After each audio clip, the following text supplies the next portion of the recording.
प्रभु यीशु मसीह के नाम में आपको अनुग्रह, शांति और आशीष मिले। ऑटो मैग्नस वॉन स्टैकलबर्ग,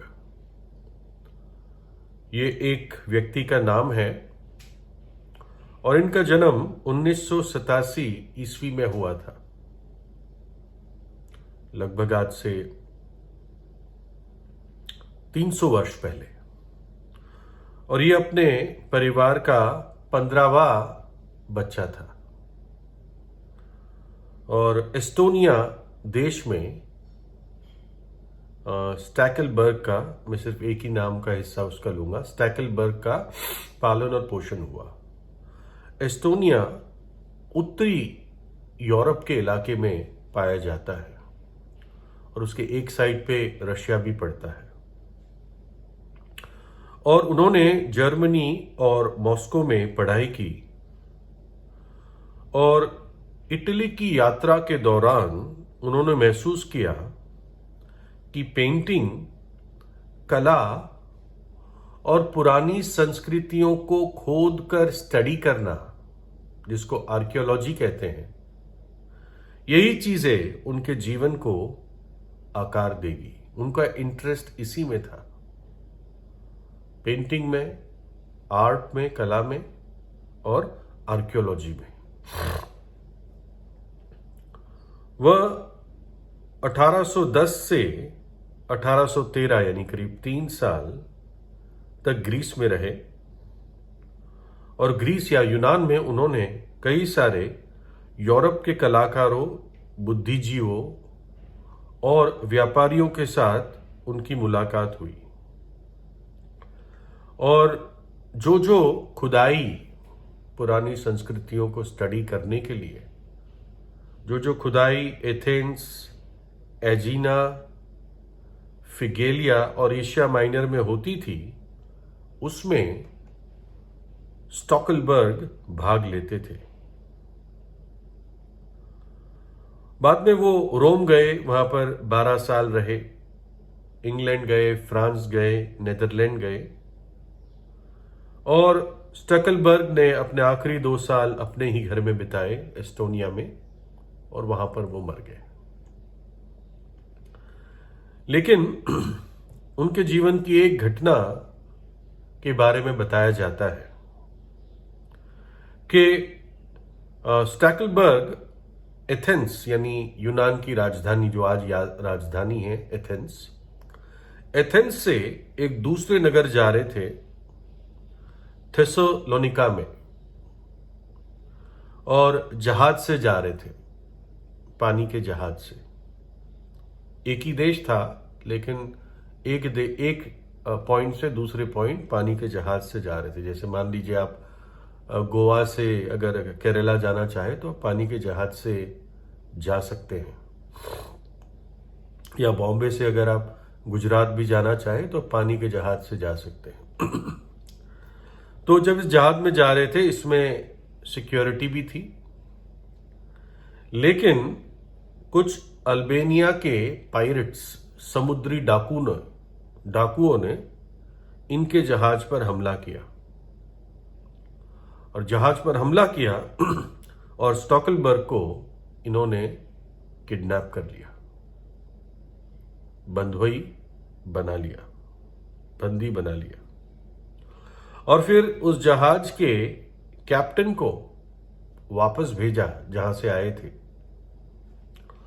और ये संदेश के साथ कि 60,000 पिएस्ट्रेस, ये उस समय की करेंसी थी, टर्की की भी पिएस्ट्रेस चलती थी और शायद पिएस्ट्रेस शब्द से मिला जुला हमारा भी था, पैसा, है ना। तो पैसा शब्द, पिएस्ट्रेस, ये मिलते जुलते शब्द लगते हैं। तो उन्होंने 60,000 पिएस्ट्रेस की मांग की और कहा कि अगर ये फिरौती इस समय तक नहीं दी जाएगी तो हम स्टैकलबर्ग के शरीर को टुकड़ों टुकड़ों में फाड़ देंगे। उन्होंने ये धमकी दी और कैप्टन को भेज दिया कि भाई अरेंज करके लाओ, जैसे भी करते हो करके लाओ। और उसी समय उन्होंने स्टैकलबर्ग को चिट्ठी लिखने का मौका दिया कि अपने दोस्तों को चिट्ठी लिख, तेरे अमीर दोस्तों को।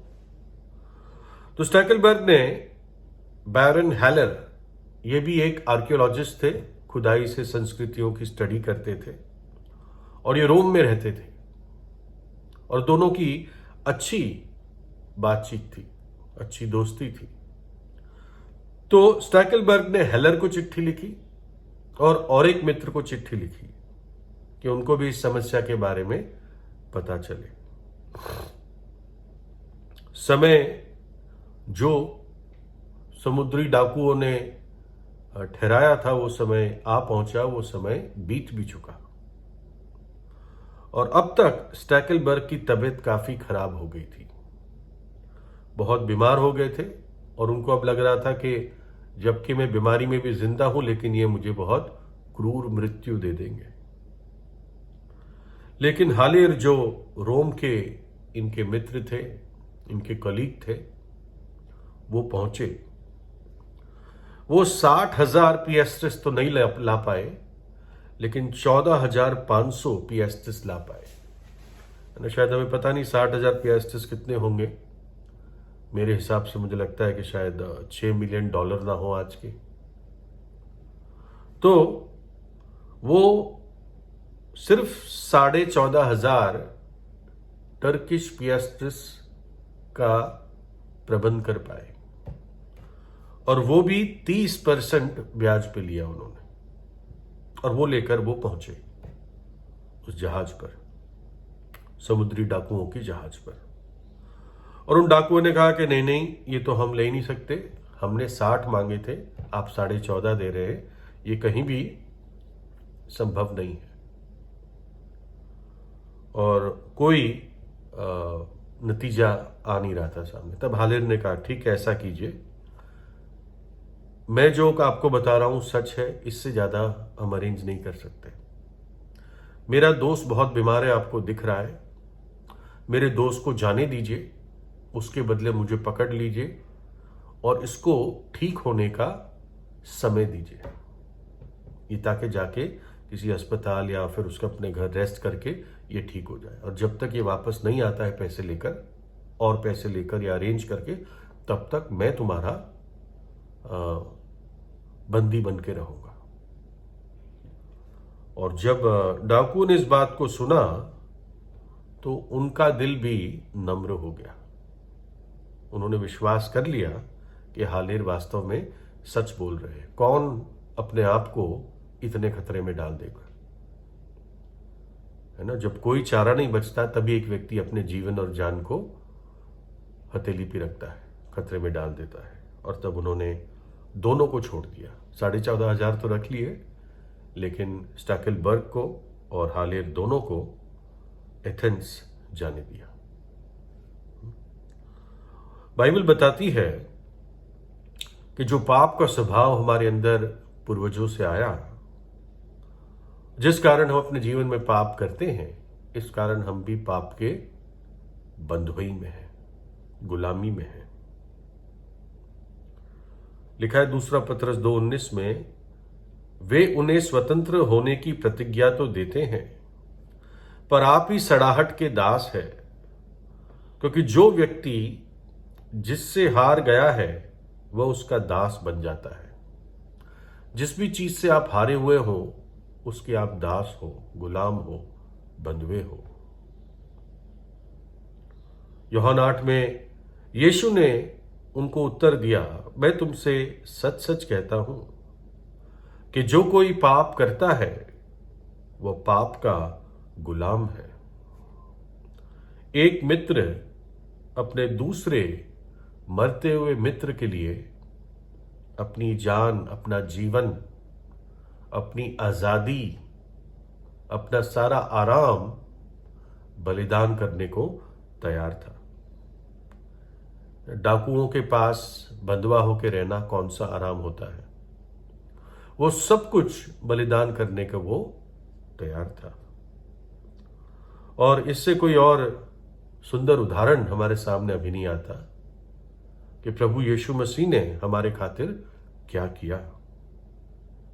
एक व्यक्ति जो पाप में जी रहा है वो अनंत काल की मृत्यु और भयानक नरक के दंड की तरफ कदम बर कदम बढ़ता जा रहा है,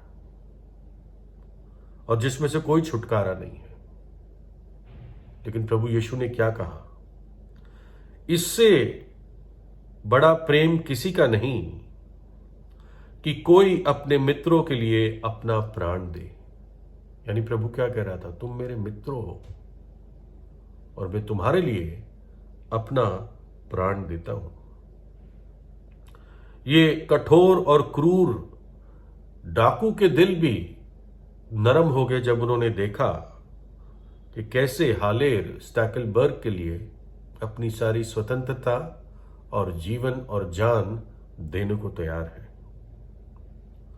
और वैसे ही परमेश्वर मनुष्य बनकर हमारे लिए क्रूस पर अपना प्राण दे दिया ताकि हम पाप के बंधन, उसकी ताकत से, उसकी सजा से आजाद हो सके। अगर आप पढ़ेंगे मत्ती 27 में, जब प्रभु यीशु मसीह ने क्रूस पर अपना प्राण दे दिया और ऊंचे शब्द से कहा पूरा हुआ, यानी मनुष्य जाति के उद्धार के लिए कार्य पूरा हुआ, तो जैसे प्रभु ने अपना प्राण दिया तो चट्टानें तड़क गई और पृथ्वी डोल गई, यानी बड़ा भूकंप हुआ। सृष्टि भी देखकर, चट्टान भी देखकर इस प्रेम को, इस बलिदान को, वो हिल गई, चट्टानें तड़क गई। अपना पवित्र लहू बहा दिया ताकि पापी जब पश्चाताप करके विश्वास करता है तो उसी लहू में वो धुलकर शुद्ध और पवित्र हो जाता है। प्रभु यीशु तीसरे दिन जी उठा, आज वो जीवित है, और जो भी उस पर विश्वास करता है वो नाश नहीं होता परंतु अनंत जीवन पाता है। प्रभु यीशु आपको आशीष दे।